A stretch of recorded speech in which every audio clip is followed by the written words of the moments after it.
Alright, so in this video we want to basically allow the user to toggle a follow. That means we will run the function the first time, you will follow the user, the second time you will unfollow the user.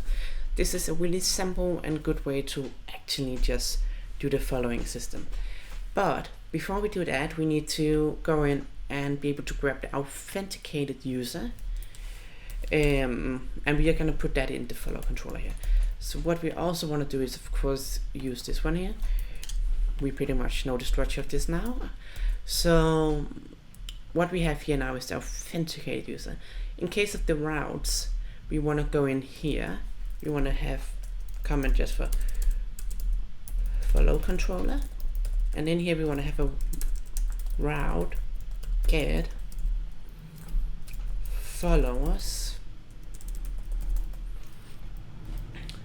toggle follow ID, and then we want to put this inside social follow controller, and then we want to put it at add toggle follow.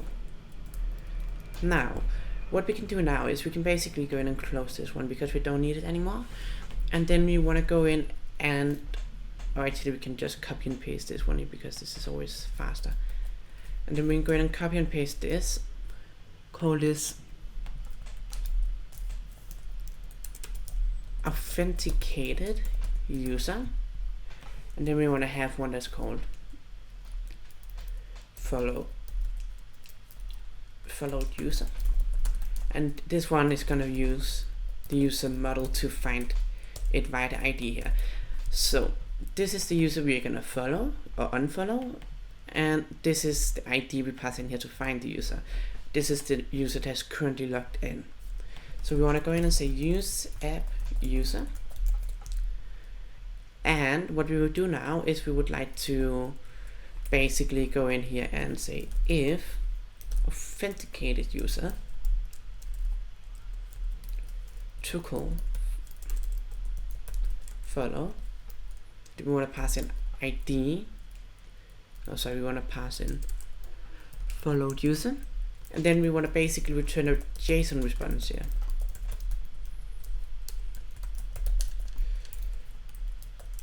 Inside this JSON response we want to put in followers inside data followers, and then we want to pass in authenticated user, and then we want to go in here and basically just make sure we get the right one here, following get here.